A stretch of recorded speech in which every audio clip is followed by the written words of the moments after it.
আজকে প্রথমেই সকাল ৯টায় ছিল হচ্ছে ব্রিটেনের national security adviser Jonathan Powell এর সাথে মিটিং। জোনাথন পাওয়েল আপনারা জানেন যে খুবই ইম্পর্টেন্ট একটা ব্যক্তিত্ব পুরো পুরো ইউকেতে। আপনি ব্রিটেনে যে নর্থ আয়ারল্যান্ডে যে এই গুড ফ্রাইডে একটা এগ্রিমেন্ট হয়েছিল, যার ফলে আইরিশ আয়ারল্যান্ডের যেই এক ধরনের সিভিল ওয়ার ছিল, সেইটা কিন্তু এটা বা এক যে ধরনের ট্রাবলস বলতো, এটা সিভিল ওয়ার চেয়েও বলা যায় যে ট্রাবলস যেটা ছিল সেটা কিন্তু উনি এইটা ওনার এই এগ্রিমেন্টটায় উনি এই এগ্রিমেন্টটা খুবই বড় একটা রোল প্লে করে। তো এইখানে জোনাথন পাওয়েল খুবই ব্রিটিশ লেবার পার্টির মধ্যে তার যথেষ্ট সুনাম আছে এবং উনি এখন ন্যাশনাল সিকিউরিটি অ্যাডভাইজার। তার সাথে মূলত মানে আমাদের রোহিঙ্গা ক্রাইসিস একটা বড় ইস্যু, সেটা নিয়ে আলাপ হয়েছে। বাংলাদেশের ডেমোক্রেটিক ট্রানজিশন নিয়ে আলাপ হয়েছে। আমাদের যে অ্যাসেট রিকভারি, যে জিনিসটা বারবার আমরা বলছি যে এত বিলিয়ন মানে $234 বিলিয়ন মতো বাইরে চলে গেছে, সেই টাকাটা আমরা কিভাবে রিকভার করব, সেইগুলো বিষয়ে আলাপ আলোচনা হয়েছে। তারপরে বাংলাদেশ এখন যে কনসেনসাস বিল্ডিং কমিশন যে কাজগুলো করছে, যে কনসেনসাস বিল্ডিংয়ের কাজ কিভাবে কাজগুলো হচ্ছে সেগুলো নিয়েও কথাবার্তা হয়েছে। এটা খুবই একটা ফলপ্রসূ মিটিং ছিল, খুবই সৌহার্দ্যপূর্ণ। এবং এই মিটিংয়ের আমরা এবং আরেকটা হচ্ছে যে পুরো এশিয়া জুড়ে যে মানে পিস অ্যান্ড রিজিওনাল স্ট্যাবিলিটি, এগুলো নিয়েও অনেক আলোচনা হয়। মানিটা চুরি হয় কিন্তু খুব দ্রুত, মানি চুরি হয়ে অনেক দেশে চলে যায়। তো এই টাকাটা আনাটা খুবই কষ্টসাধ্য। আপনারা যদি অন্যান্য দেশের এক্সপেরিয়েন্সগুলো দেখেন, ফিলিপিন্সের এক্সপেরিয়েন্স দেখেন, আফ্রিকার দেশগুলোর এক্সপেরিয়েন্স দেখেন, এটা খুবই কষ্টসাধ্য এবং অনেক সময় নেয়। তো সেই জন্যই তো আমরা চাচ্ছি যে খুব তাড়াতাড়ি একটা জায়গায় যেতে। সেই জন্যই দেখেন এই চিফ অ্যাডভাইজারের যে আজকে যে উনি যে আসলেন, আসার সময় উনি কিন্তু অ্যান্টি করাপশন কমিশনের যে চেয়ারম্যান ওনার সঙ্গী হয়েছেন। তারপরে বাংলাদেশ ব্যাংকের গভর্নর ওনার সাথে সফর সঙ্গী হয়েছেন। ওনারা এসে ওনাদের মতো করে অনেকগুলো মিটিং করছেন। আজকে যেমন চিফ অ্যাডভাইজার এই অ্যান্টি করাপশন কমিশনের চেয়ারম্যান এবং বাংলাদেশ ব্যাংকের গভর্নর ওনারা জয়েন্টলি এখানে মিটিং করেছেন ন্যাশনাল ক্রাইম এজেন্সির সাথে। ন্যাশনাল ক্রাইম এজেন্সি এগুলোর ক্ষেত্রে খুব ভালো, ওদের এক্সপার্টিস আছে কিভাবে এই যে টাকাটা যে এসে পড়লো, এই টাকাটা কিভাবে ট্রেল ধরা যায়, আইডেন্টিফাই করা যায়, কোথায় যে ঠেকলো কিভাবে, বা এটার যদি কোনো অ্যাসেট এখানে থাকে সেটাকে কিভাবে ওর অ্যাটাচ করে দেওয়া যায়, মানে জব্দ করা যায়। সেই জন্য অলরেডি কিন্তু ওরা 2টা মুভ নিয়েছে, ব্রিটিশ পত্রিকায় এসছে। তো তাদের সাথে একটা খুব ভালো রকমের ডিসকাশন হয়েছে। এবং সাথে যেটা হয়েছে যে ওদের অন্যান্য দেশগুলো কিভাবে টাকাগুলো ফেরত পেয়েছে, যতটুকুই তারা পাক না কেন, সেই বিষয়ে ওদের এক্সপিরিয়েন্সটা নিয়েও আজকে অনেকগুলো মিটিং, ওনারা দুজনেই আজকে অনেকগুলো মিটিং করেছেন। তো রোহিঙ্গা ক্রাইসিসের আজকে যে ইয়েতে একটা বড় ইস্যু ছিল রোহিঙ্গা ক্রাইসিস আপনি দেখেছেন যে আমরা চিফ অ্যাডভাইজার দায়িত্ব গ্রহণের পরের থেকেই অনেক বেশি ফোকাসটা হচ্ছে রোহিঙ্গা ক্রাইসিস যে করেই হোক এই ক্রাইসিসটা কিভাবে রিজলভ করে রোহিঙ্গাদের তাদের মাতৃভূমিতে ফেরত পাঠানো যায় এবং এটা ডিগনিটির সাথে ভলান্টারিলি এই কাজটা করতে হবে। তো সেই কাজটা করার জন্য আজকে এই আলাপগুলো হয়েছে। আমরা আমাদের চিফ অ্যাডভাইজারের অনুরোধে ইউনাইটেড নেশন, জাতিসংঘ এই সেপ্টেম্বরের 30 তারিখে একটা বড় কনফারেন্স করছে রোহিঙ্গা বিষয়ক। ওইখানে পৃথিবীর 170টার মতো দেশ অ্যাটেন্ড করবে। তার মধ্যে আমরা আশা করছি যে এখানে ব্রিটেনও একটা যেন বড় রোল প্লে করে। তো এই বিষয়ে আলোচনা হয়েছে। চিফ অ্যাডভাইজার আজকে এইটার পরপরই উনি চ্যাথাম হাউসে চলে যান। আপনি চ্যাথাম হাউস জানেন যে ব্রিটেনের মেন থিঙ্ক ট্যাঙ্কগুলোর একটা বড় থিঙ্ক ট্যাঙ্কগুলো, ওরা অনেক কিছু কিভাবে একটা ডিসপিউট রিজলভ করা যায়, কিভাবে একটা সিচুয়েশনকে অ্যানালাইজ করা যায়, এটার জন্য এবং অনেক কিছুতে ওরা খুবই রিমার্কেবল। এবং ওইখানে ওনাকে ব্রাউন ম্যাডক্স, যিনি চ্যাথাম হাউসের উনি প্রধান, উনি তাকে ইনভাইট করেছিলেন তার তার ইনভাইটেশনে উনি একটা 1-to-1 একটা দেখেছেন। তো উনি একটা টক্স দিয়েছেন, সেইখানে অনেকগুলো প্রশ্ন উনি একটা বড় প্রথমে একটা ওপেনিং স্টেটমেন্ট দেন, তারপরে অনেকগুলো কোশ্চেন নিয়েছেন, সেগুলোর উপরে কোশ্চেনের উনি রেসপন্ড করেন। এটা প্রায় 1 ঘন্টা 17 মিনিট ওইখানে ছিলেন এই অনুষ্ঠানটা। এই পুরো জিনিসটা এখন ইউটিউবে তারা দিয়ে দিয়েছে। আপনারা সবাইকে আমরা আমন্ত্রণ করি যে এই অনুরোধ করব যে এই ভিডিওটা যেন দেখেন। এই গত 10 মাসে এই গভর্নমেন্ট কি করলো, কোথায় আমরা আসলাম, কি পরিস্থিতিতে আমরা ছিলাম, এটার পুরো একটা বড় রকম, এবং কথা হচ্ছে যে কী কী চ্যালেঞ্জেস আমরা এখনও ফেস করছি। হ্যাঁ, আমাদের উদ্দেশ্য তো কি, যে এই ইন্টারিম গভর্নমেন্টের উদ্দেশ্য হচ্ছে একটা ডেমোক্রেসিতে ট্রানজিশন করা।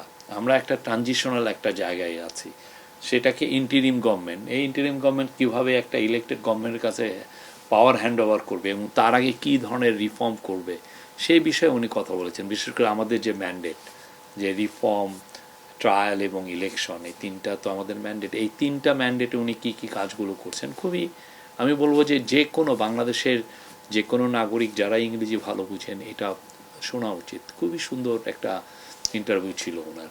ওইখানে আর একটা বিষয় হচ্ছে যে ওই টক্সের আগে চাতাম হাউজে যারা রিসার্চার, এরা 3জন ওনার সাথে প্রায় আধা ঘন্টা ওনার ইন্টারভিউ নিয়েছেন, সেখানে উনি অনেক কথা বলেছেন। আর এরপরে আমরা এসে পড়লাম, এখানে এসে লাঞ্চ করে তারপরে আবার চিফ অ্যাডভাইজার চলে গিয়েছিলেন হাউস অফ লর্ডসে। হাউস অফ এটা হচ্ছে ওয়েস্টমিনিস্টারে, ব্রিটিশ পার্লামেন্টে।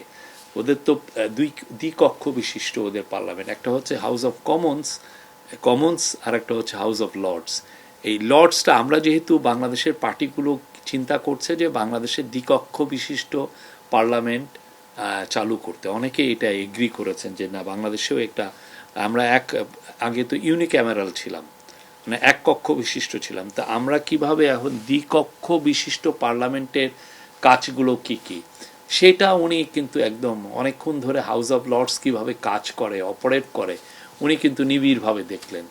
হ্যাঁ, প্রায় 1 ঘন্টা ওইখানে ছিলেন। এই উনি ওরা কীভাবে ডিবেটগুলো করে, ওদের একটা ইন্টারনেটের একটা অফকমের একটা ইস্যু নিয়ে ওদের ওইখানে ডিবেট হচ্ছিল, উনি একদম ভিতরে বিশিষ্টজন যারা গেস্ট আছে সেখানে বসে অনেকক্ষণ ধরে এটা দেখলেন।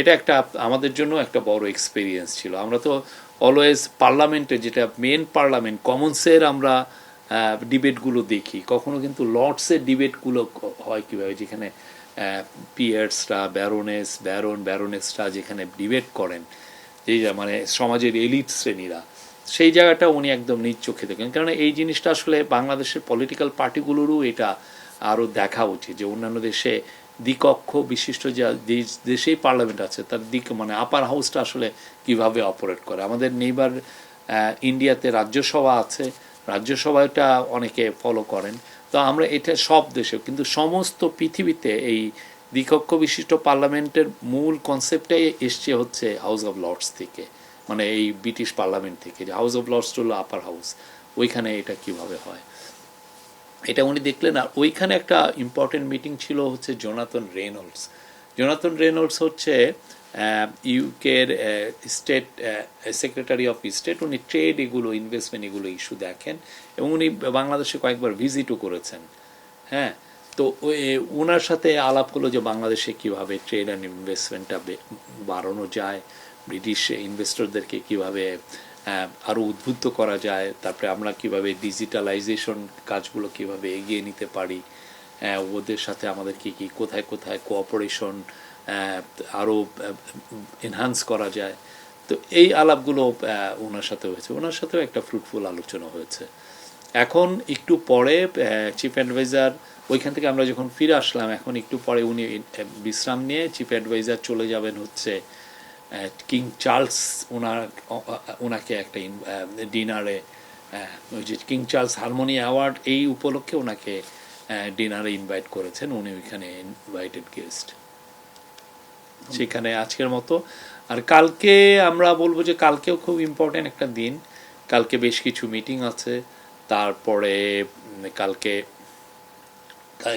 যেই জন্য আমাদের মূলত আসা, সেটা হচ্ছে যে কিং চার্লস হারমোনি অ্যাওয়ার্ড, সেটা কালকে ওনাকে দেওয়া হবে। ওইটার একটা অনুষ্ঠান, সেই অনুষ্ঠানটা আমরা দেখছি যে কীভাবে বাংলাদেশের মানুষকে খুব এটা লাইভ করা যাবে কি যাবে না এগুলো আমরা দেখছি। কালকে আমি একটা প্রেস কনফারেন্সে বলেছিলাম যে ইউকের একজন ব্রিটিশ পার্লামেন্টের এমপি বলেছিলেন যে কেয়ার স্টারমার সম্ভবত কানাডায় গিয়েছেন, তো এই এটাকে অনেকে মিস ইন্টারপ্রেট করেছেন। আমি বলেছি যে সম্ভবত, হ্যাঁ, পুরো বিটিভিতে যে ভিডিওটা আপনারা যদি দেখতেও পারেন। তো তারপর এটা আমার একটা মিস্টেক হয়েছে, আমরা পরবর্তীতে যখন দেখলাম যে এটা আমরা কারেক্ট করেছি যে না, উনি এখানে আছেন, ওনার আসলে ব্রিটেনে এখন আজকে ওদের যে স্পেন্ডিং রিভিউ, ওদের যে বাজেটের স্পেন্ডিং কিভাবে কি হয়েছে সেটার রিভিউ হচ্ছে এখানে বাজেটে, সেটা ওনারা খুব এইটা নিয়ে খুবই মানে পুরো ব্রিটিশ পার্লামেন্ট ব্যস্ত এটা নিয়ে। গতকাল আমাদের মানে আমরা যারা চিফ অ্যাডভাইজারের সাথে এসেছি তাদের একটা ইনভাইটেশন ছিল আলতাবালি পার্কে। এই যে চিফ অ্যাডভাইজার যে তার প্রথম অ্যাজ এ চিফ ইন্টারিম গভর্নমেন্টের প্রধান হিসেবে যে লন্ডনে সফর করছেন, সেই উপলক্ষে তারা একটা বড় জমায়েত করেছিল তার প্রতি সাপোর্ট জানিয়ে, সলিডারিটি জানিয়ে। এটা কিন্তু অনেক অনেক লোক হয়েছে, হাজার হাজার লোক হয়েছে। তো সেই জায়গায় যেই আমরা আউটপোরিং অফ সাপোর্ট দেখেছি, এটা অ্যামেজিং। এটা আপনি দেখেছেন অনেকে বাংলাদেশের ফ্ল্যাগ নিয়ে এসেছিল। এই বাংলাদেশিরা এখানে তো প্রচুর লোক, প্রায় 7 লক্ষ বাংলাদেশি এখানে আছেন, এবং তারা খুবই কর্মঠ এবং অনেকে অনেক বড় বড় উঁচু জায়গায় আছেন। তো তারা তাদের এই সময়টাকে এটা এখন একটা উইকডে চলছে, সেই সময়টাকে স্যাক্রিফাইস করে তারা এসে তার কাজ থেকে ওই অনুষ্ঠানে আসছিল। ইতিপূর্বে কোনো সরকার প্রধানের প্রতি এইরকম ভালোবাসা আমরা দেখি নাই যে এভাবে মানে ব্যক্ত করতে, আমরা এইভাবে দেখি নাই। মানে প্রফেসর ইউনূস যে সবার হৃদয়ের মধ্যে আছেন, সবাই যে তাকে নিয়ে প্রাউড ফিল করেন, এটা কালকে আমরা আবারও দেখেছি। এটা একটা খুবই, সবাই প্রত্যেকে এসছেন তার প্রতি তার ভালোবাসা ব্যক্ত করতে, তার প্রতি তার অকুণ্ঠ সাপোর্ট ব্যক্ত করতে। প্রফেসর ইউনূস তরফে আমরা তাদের সবাইকে মানে থ্যাঙ্কস জানাই। এটা একটা খুবই অ্যামেজিং একটা সমাবেশ ছিল। যারা যারা এখানে জড়িত ছিলেন, যারা এই অর্গানাইজিংয়ে যারা ছিলেন, তাদের প্রতি আমাদের থ্যাঙ্কস, আমরা গ্র্যাটিটিউড প্রকাশ করছি এবং কৃতজ্ঞতা প্রকাশ করছি। এবং যারা এসছেন, অনেকে তো ধরেন এইখানে উইকেন্ড ছাড়া এখানে সমাবেশ করা খুবই টাফ, তো উইকডের মধ্যে ওনারা এই আয়োজনটা করেছেন। অনেক লোক এসছেন বা অনেকে ন্যাশনাল ফ্ল্যাগ নিয়ে আসছেন বাংলাদেশের প্রতি তাদের সব ভালোবাসা ব্যক্ত করতে। এবং সবচেয়ে বড় কথা, সবাই এই যে ইন্টারিম গভর্নমেন্ট যে রিফর্মের যে কাজগুলো নিয়েছে, রিফর্ম ট্রায়াল, প্রত্যেকটা কাজে তারা তাদের পুরোপুরি সাপোর্ট জানিয়েছেন।